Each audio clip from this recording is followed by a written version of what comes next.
Unfortunately, you got dumped by an ex with an avoidant attachment style, either a fearful avoidant attachment style or a dismissive avoidant attachment style. But either way, avoidants love the idea of keeping you on the hook as a backup option in case they can't find anybody better. It sucks, I know. But luckily, you went into no contact after getting dumped. That is absolutely the best strategy. So if you haven't actually started that, start that today. And I know it sucks to think that they just keep you around as a backup option, but you might still want them back. And that's not always advisable, and it could lead to more pain in the future if they have no level of self-awareness of their issues and they're not working with a therapist to work through these issues. But I get it. I've been there. I know you probably still want them back. And my job as a coach is to help my clients get what they want. So in this video, we're talking about the 7 ways that an avoidant ex might test you to see if you're still available and to see if you would come back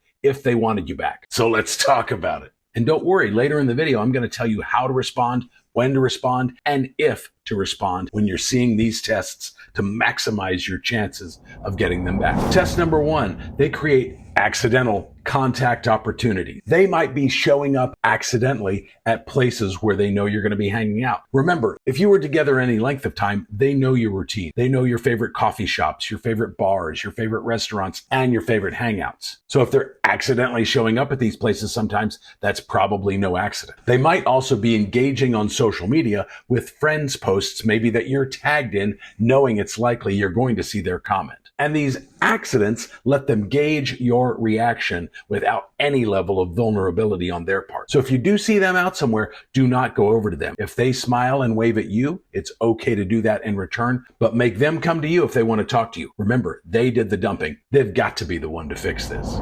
Test number 2, they use mutual friends as information gatherers. They're asking a lot of your mutual friends, and especially the fearful avoidant is asking a lot of your mutual friends all about you. They want to know everything that's going on with you. Are you dating anybody? Are you in a new relationship? Have there been any career changes? And how is your emotional well-being? The dismissive avoidant will be asking some of this, but probably just with one person, and it's going to be a lot more subtle in how they're phrasing things. They're bringing you up in conversations to see how your friends react. And they might even be fishing for information, especially the fearful avoidant, about whether or not you miss them. Remember, when you pull away from a fearful avoidant, which is exactly what you're doing if you go no contact, they switch to more of an anxious attachment style, and they become a lot more emotionally volatile and unstable. The dismissive avoidant is always going to be a lot more calm, cool, and collected. Test number 3, they post content on social media that is obviously designed to get your attention. They're sharing quotes or songs or memories that directly reference you or your relationship. Now, they probably aren't naming you by name, but you know that those posts are designed for you. Maybe they're even posting pictures of places that the two of you went or talked about going to. And they may also be strategically timing their posts at the times of day and night that they know it's most likely you're going to be online. That way you see their stuff right away. Or maybe they're posting about being single and how lonely they feel and how they just need somebody who really understands them. And those, of course, are subtle jabs at you. Test number 4, they like your posts, but strategically. Maybe they're liking posts or photos that you post, but not every single day and not every single thing that you're posting, but it's just enough so that they stay on your radar. So they're engaging with your content in these subtle ways, but they're not directly messaging you and they're not leaving comments. The fearful avoidant would probably also be looking at your Facebook or Instagram stories, even if they know that their name will show up on a list of viewers that you can see. They might also be scrolling back into your history on social and liking things that you posted a long time ago. And this is important because it's not just something that's randomly coming across their feed. They're actively having to go to your profile and then scroll down to your past posts. And this kind of engagement is designed to see if you will actually take the bait and message them first. Don't do that.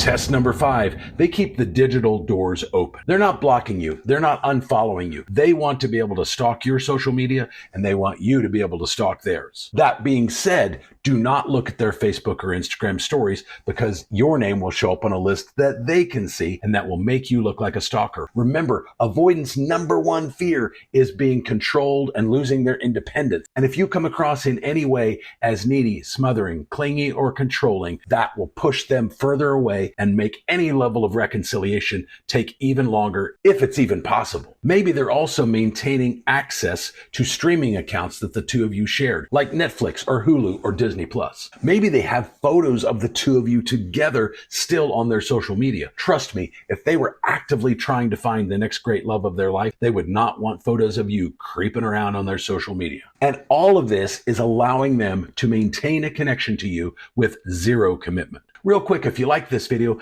give me a thumbs up and then smash that subscribe button too. It's a great way to say thank you to me, and it helps me grow my channel, so I really appreciate it. And test number 6, they send mixed messages about moving on. They might be posting about how happy they are being single and independent one minute and then sharing nostalgic content in the next. Maybe they're talking about new relationships or dating prospects with mutual friends, but they're intentionally keeping it very vague. And they alternate between seemingly being completely over you and then dropping hints that they're not. Dismissive avoidants, of course, focus a lot more on independence, whereas the fearful avoidant is going to show a lot more emotional confusion. But either way, especially with the dismissive avoidant, rebounds right out of the gate after dumping you are not uncommon. Rebounds help them to avoid having to deal with the grief of the loss of you and the loss of the relationship. And of course, dealing with that deep emotional pain is what drives an avoidant in the first place. So anything they can do, and that can sometimes be drugs or alcohol too, anything they can do to bury that pain and pretend it's not there, they're likely going to go with. And test number 7, they send low investment messages. Now you're still in no contact and they've not reached out to you directly until now. But now you might be getting very vague, innocuous texts like, hey, or what's up, or maybe something like, hey, I found your old shirt the other day.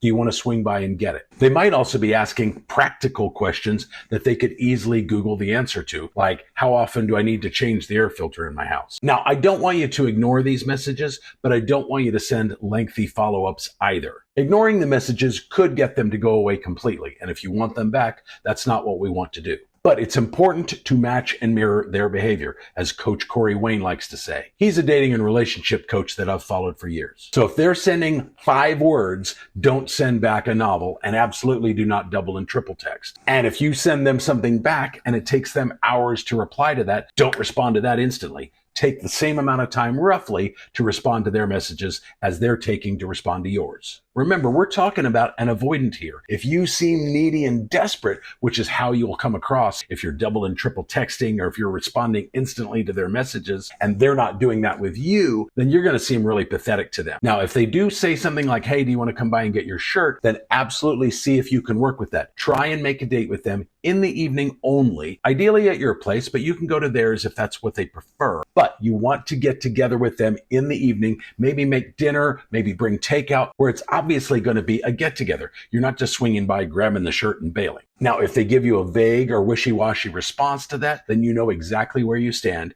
and you should go right back into full no contact. But if they will do that, great. Build on that. Make that date at a set date and time and make it happen. But for those other more vague kind of messages, just heart or like most of those, unless it's a direct question, in which case I would give a very brief answer and then go right back into no contact and stay in no contact in those cases until they reach out to you directly and indicate that they want to see you. Then make a date with them in the evening, ideally at your place, and make it happen. Remember, I do offer one-on-one coaching. That can be in the form of a phone call, a Zoom session, or you can simply email me your problem. I'll record a custom video just like this one and get it back to you within a couple of weekdays. If you want more info on that, it's down in the description or on this card right up here. But let me know your story down in the comments about what's going on with you and your avoidant ex, and I'll see you in the next video.